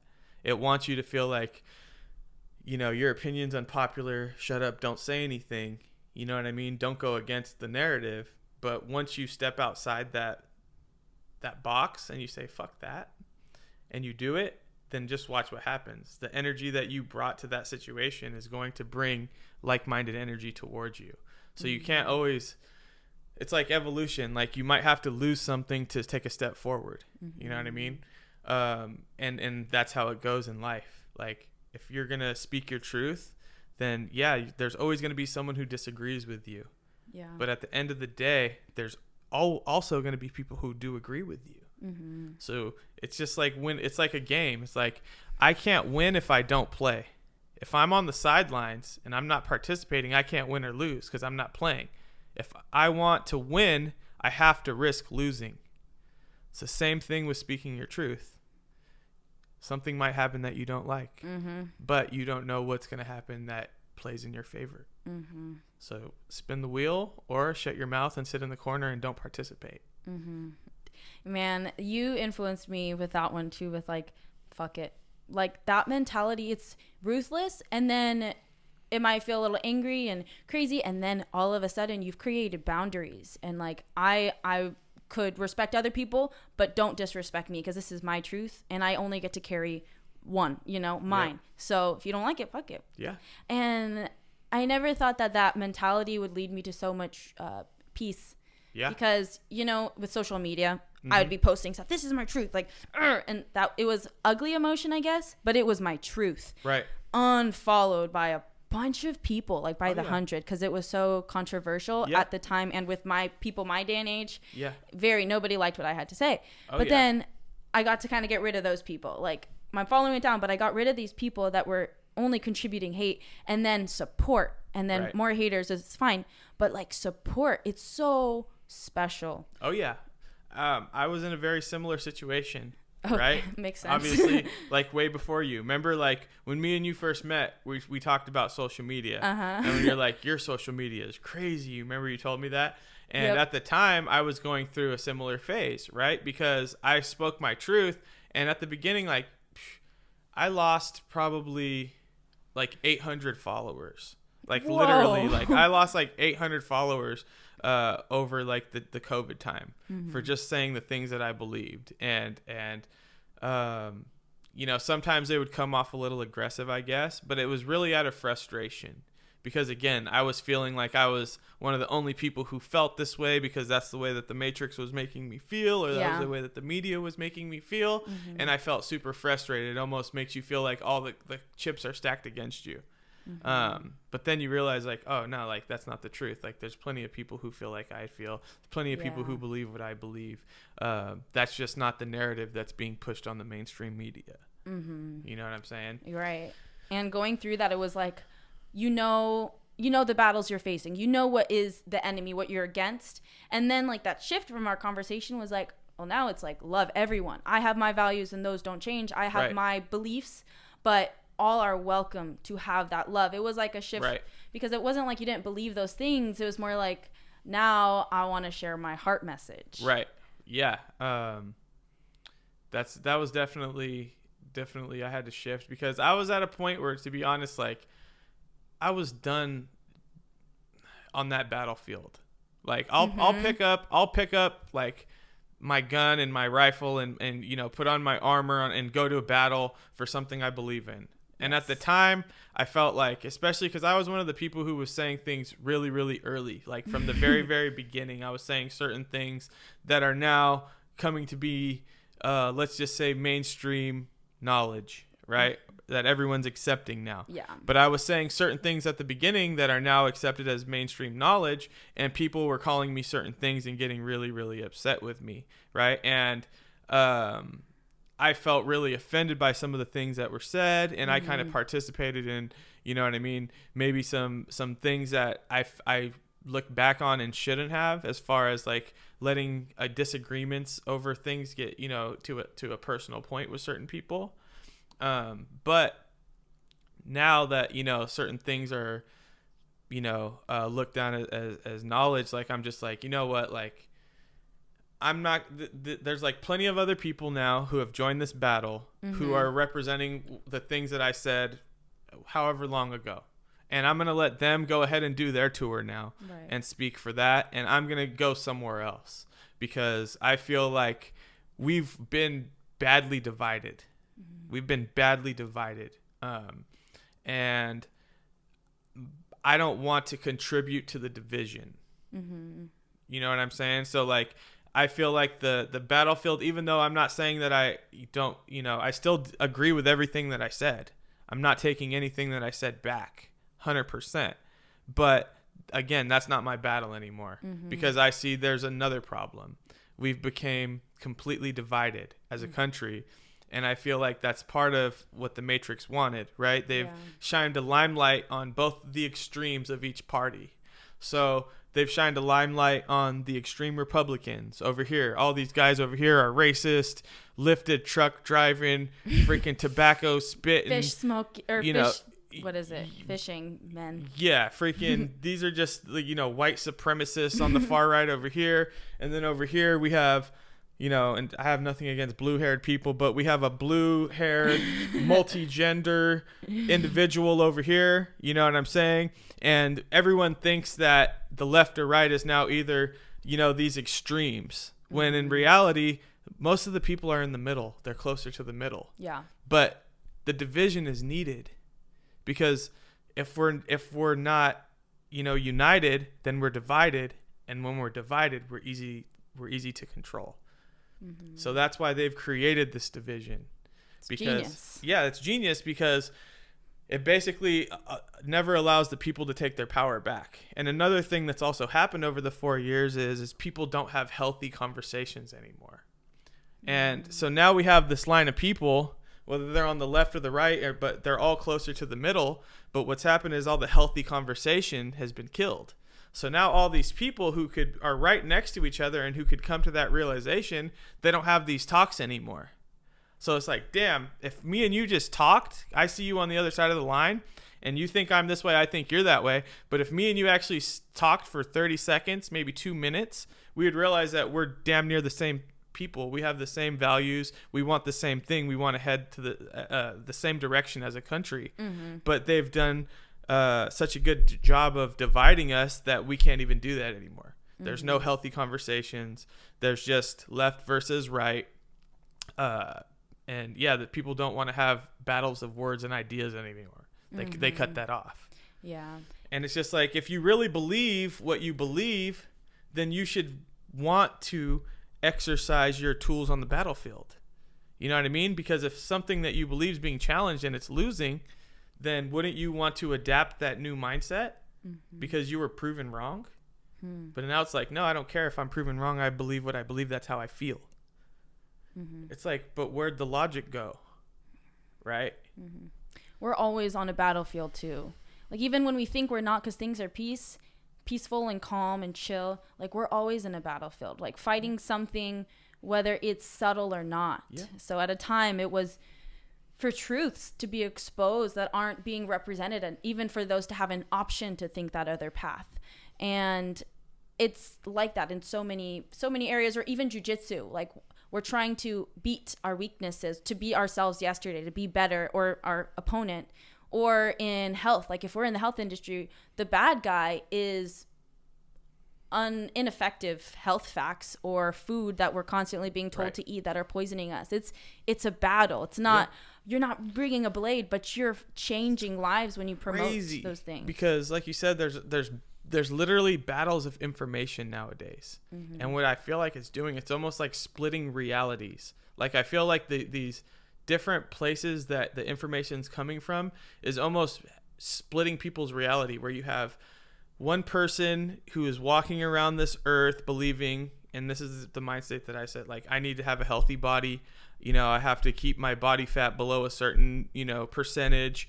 I need to, eat a certain way. And then we have people who wholeheartedly believe that. And then we have another, percentage of the population walking around believing like big is beautiful. Like, even though I, have sleep apnea every single night, that's okay. Like, I'm not going to lose this weight and make myself, feel better. And so, like, I believe, and there's people who read articles who actually back up the shit that I just said. You know what I'm saying? Like, about how, whatever, there's like all this conflicting information out there nowadays. So like you were talking about, like being a young adult nowadays, it's like, and you're trying to find truth, like that shit would probably be so damn confusing because you have all this conflicting information. It's like, what do I believe? Big is beautiful, or do I believe that I should exercise and be healthy? I don't know. You know what I'm saying? So it's like, what do you believe as a young kid now? You know what I mean? Like, and that goes as far as everything, politics, religion, whatever you talk about, there's conflicting information in all of these different subjects. So I'm sure it's really hard to kind of draw an opinion when everything that you are trying to, gather is, conflicting of one another. So it's like truth, you're going to have to do a deep dive for, because whatever answer you want and look for, you'll find it. But when you deep dive and get lost in the information, like history or what people said way back when, or the most newest research from both sides, because even with TikTok, any opinion, you'll find someone like ranting on it and you're like, okay, I'm set because this person was intense and passionate. It's just a video.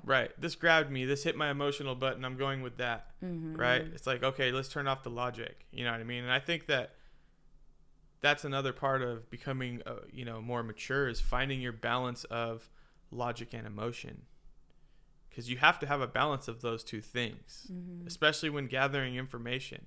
You know what I mean? Like, I can't be, so cold-hearted that I live my life without emotions and I don't try to understand other people. You know what I mean? And I'm just thinking on a pure logical plane.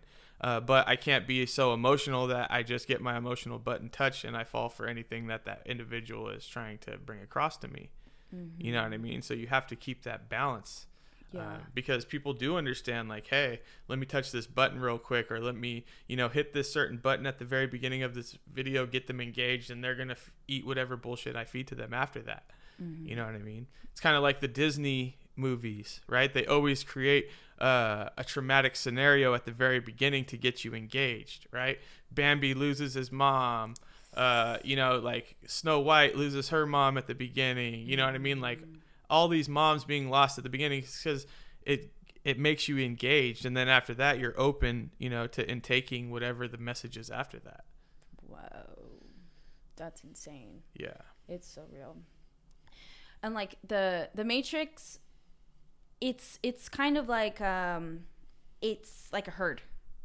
So you can correct me if I'm wrong. I'm just trying to break this word down. So the Matrix is this corrupt system that's kind of yielding everyone to do the same thing, as if we don't have a choice. And then breaking the matrix is finding issues with the system and acting against it, or to align with whatever the truth is, when the matrix is feeding us different lies or forcing us to do certain things or forcing us to live a certain way and enforcing that as no choice, like you have to. And so breaking the matrix is becoming a black sheep, right? In a way, yeah, like definitely not being a Mr. Smith, right? Because the matrix wants to create Mr. Smiths, people who are going to serve its purpose or further its purpose, right? So example, if I tell you, for example, that this vaccine is super important and it's not going to hurt you, there's no side effects, and I want to pass that information on to you, you know what I mean? And this is just hypothetical. This is just, you know what I mean, me using an example. But that's me giving that information to you and expecting you to pass that on and believe it as well. You know what I'm saying? Yeah. And that's what the matrix wants to create, right? It wants to create people who believe its narrative that it's putting out there. It wants people to live by the values of the narrative that it's putting out there. Yeah.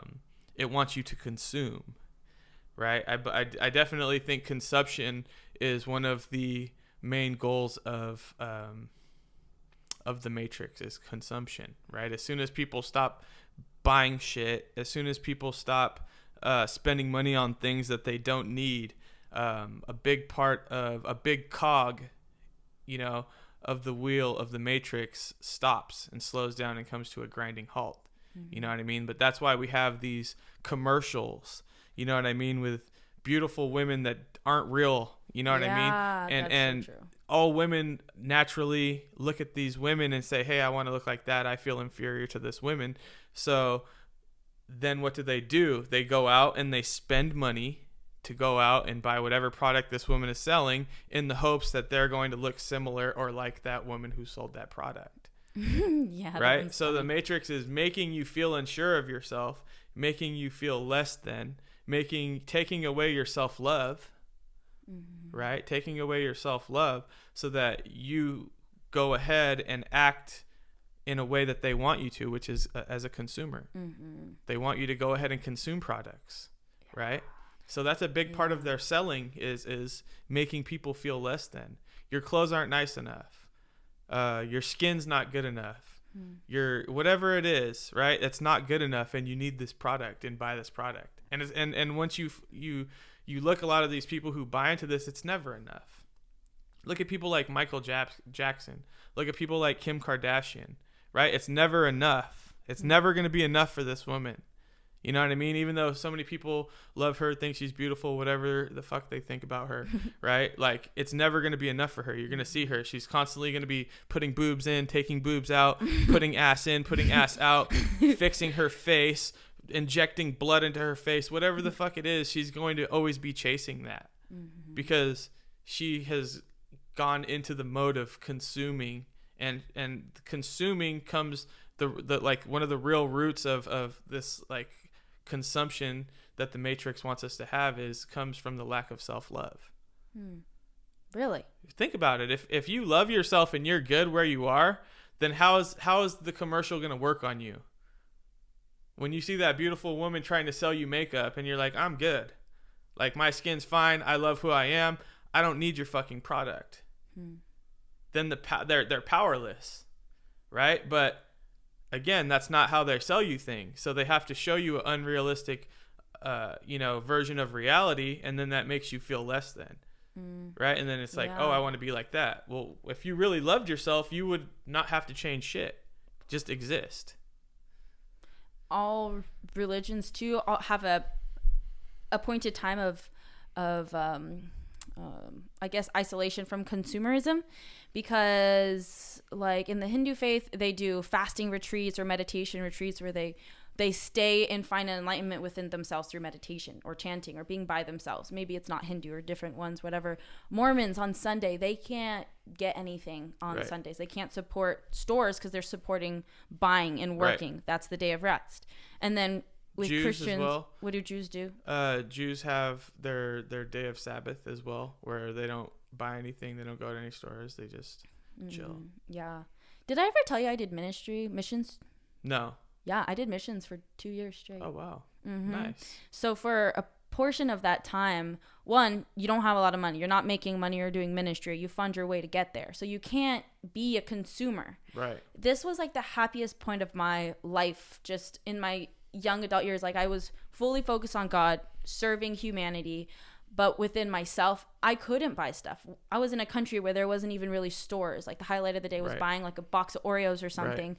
But I was so content. I didn't want anything. Right. Everything I had was enough. As long as I had my team, as long as we had our prayer and worship, and then we can go out and connect and pray with these people. Exactly. And it was enough. But Yeah. when I'm here, my mind, or like even right now, it's like I want an eyeliner. I want to get a new camera just so I can get into photography.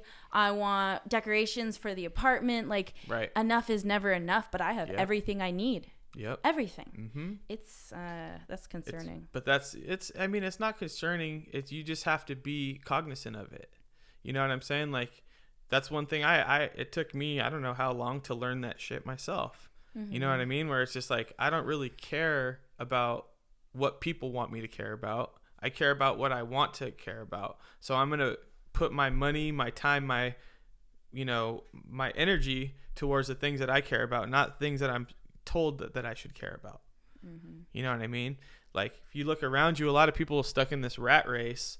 They're always comparing themselves to other people. Yeah. You know what I mean? And like people say, comparison is the thief of joy. You know what I mean? And it's just like, you look around Santa Clara Valley or, Santa Clara County, you see people with really nice cars. You know what I mean? And then all of a sudden that Honda that you bought, not looking so cool anymore. You know what I mean? Like, I thought I loved my Honda. It has everything I need in it. It's got AC. It's got a cool little screen. The speakers are pretty good. Freaking, good on gas. Has everything I need. But when I'm sitting next to this, you know what I mean, Mercedes Benz, I'm feeling kind of inadequate now. Mm-hmm. You know what I mean? And that's a part of it. You know what I mean? It's just like, no, like, don't focus on what other people have. Like, if do you have what you need, like you said, like, but that's a part of what the Matrix does. You know what I'm saying? Is like, it has to make you feel inadequate, because that's the action from that emotion is going to come the action of you spending. Mm-hmm. Right? So it consistently has to do that to you. Right? Dang. But it's not hard to break away. It's not hard to break away once you make the decision. Like, I really don't give a shit what other people think. I don't really give a shit what other people opinion is on me, and I'm going to do what I like. I'm going to live my life for me, kind of getting, like you said, getting out of that herd, mm-hmm. getting out of that hive, becoming your own bee, like not living for the queen. Yeah. You know what I'm saying? I like that. And once you kind of break that mentality, like, then you're like, oh shit, like, why am I going to spend all my day collecting, pollen to give to this person, you know what I mean? That's going to, like, rob me of my time and my resources in life, when I can go do all this shit for myself, focus on my happiness. You know what I mean? Dang, that's real. It makes me hopeful. I mean, your life makes me very hopeful, because you're in San Jose and you're doing everything you're doing. You didn't have to move. You took on a different level of ruthlessness. You don't accept my truth, then don't be here. Yeah. And again, like, that's a part of evolving, right? Like, if I want to become a butterfly, then I'm going to have to say, screw these 100 legs that I have that I was crawling on, and I'm going to sacrifice these legs for like 2 or 4 legs, whatever the hell, and I'm going to gain myself some wings. Mm-hmm. You know what I'm saying? So there's always a sacrifice in evolution.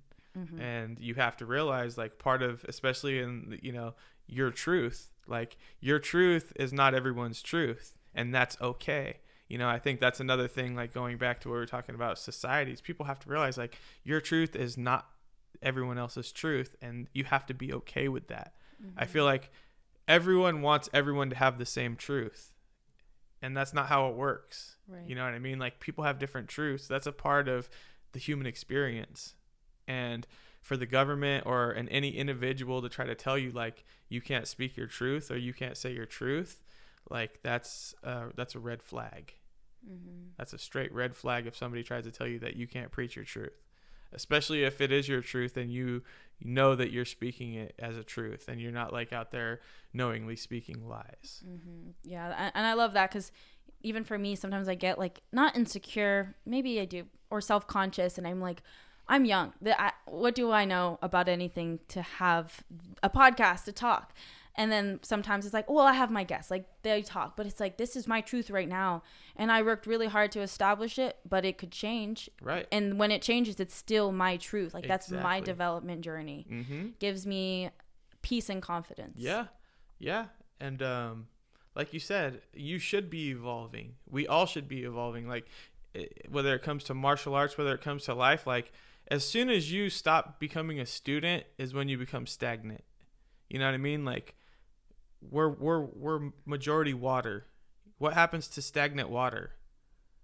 It dissolves? No, it does. Well, if you're lucky enough in the right environment, it'll dissolve. But a lot of times, if you're in not in an environment where it's like hot enough or dry enough for it to dissolve, that stagnant water is going to become rotten. It's going to stink. Mosquitoes are going to, come. Nasty shit's going to start happening. Right. So you want to stay flowing in life. You know what I mean? Don't ever think that you know it all. Continue to grow in every aspect that you can. You know what I mean? And I think that that's a part of embracing the wonderment of life, is acknowledging the fact that we don't know everything, that we still have more to go. You know what I mean? It's like, imagine being 30 years old or 40 years old and thinking like, oh, I've already reached my peak. Like where I've seen people who are like, who feel that way. You know what I mean? Like, oh, I know everything that I'm going to know. I've learned everything that I'm gonna learn, and now it's like, damn, those are some of the most, number one, arrogant, unhappy people that you know, because it's like, I can only imagine like thinking that I'm still alive and I've already reached the end of the ride. Like that's a pretty shitty, outlook on life, if you ask me. Like I'm always looking forward. Like I said, I have to continually look forward, because if I don't think I would be happy. Yeah. You know what I mean? Like that saying, the best is yet to come. Regardless of where you're at in your life, whether you're happy, sad, content, feeling great, whatever it is, you have to maintain that aspect of the best is still yet to come. Yeah. That's elevating. That is elevating. So to wrap it up, today is September 20th. We're about 3 months from the end of the year. So with whatever you're feeling in your life right now, probably a little sore from jiu-jitsu, or it's just early in the morning, so you still have a whole day ahead. But I want you to give a message to the podcast, Elevate Today podcast, for today, a message for them to carry on with today to help them feel like they're elevating, like inspired to elevate. Well, something inspiring to elevate, set a goal, whether it's big, small, medium, whatever it is. If it's a big goal, then go ahead and set some sub goals. If it's a small goal, then go ahead and attack it. You know what I mean? But whatever it is set a goal that's going to elevate you. You know what I mean? And there's a lot of different ways to elevate, whether it's physically, spiritually, mentally. Do something that's going to challenge yourself and push yourself towards that point, regardless of what it is in life. And if you continue to do that, then you're going to continue to grow. And that's what in my opinion, that's what we're here to do, is keep growing. Right. And like I said, in all those aspects, mentally, physically, spiritually, we need to continue to grow. So continue to push yourself to grow. Sometimes you're going to have to take responsibility for your own growth. You can't always expect life to always teach you the lessons. Sometimes you have to go out there and guide yourself and put yourself in those situations that are going to take you where you ultimately want to be. So guide your own growth. I like that. And where can people find you? You can find me on Instagram, Alexander _ Xavier with an X _ Roman. And if you're interested in training, like I said, I'm a striking coach, boxing, Muay Thai, clinch work, wall work, jiu-jitsu as well. And yeah, I also do, strength and fitness with certain clients as well. And you also can facilitate like seminars if that was a need, where if it wasn't like a one-on-one, but if a group had I've done a lot of group seminars. I've worked with the YMCA. I've done like a lot of kids camps. Done women's self-defense seminars before at UFC gym multiple times. So yeah, I can facilitate all those different things if people are interested in reaching out to me. Yeah.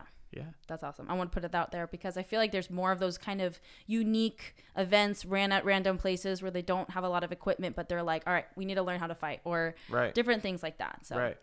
Definitely. Well, thank you so much for being here. Definitely. Thank you for having me. Appreciate it. And thank you for being my coach and a mentor in my life, and even for being here and believing in like my podcast to give me your time. Oh yeah. So anytime I see somebody trying, right, I'm going to definitely help push. If someone's pushing their car, I'm going to get out and help them push as well. Right? Dang. Yeah. Thank you so much. Of course, for sure. Guys, listeners, thank you so much for being here. Again, like he said, if you have like self-defense needs, you want to know how to fight, or you could even facilitate a space to run a seminar for a group of women if you wanted that. Coach Alex is a very seasoned fighter and coach and trainer. And it's actually crazy. Just you're someone that can facilitate these ideas just from the idea. You don't have to have like a location. It's like people have needs. It could get done. So yeah, definitely. If you're listening and you have something in your heart that's sparked, reach out to my coach. He has taught me a lot. Appreciate it. Thanks for listening. Thank you, Coach. Thank you, guys. Hannah. Have a beautiful day. Peace. And keep elevating.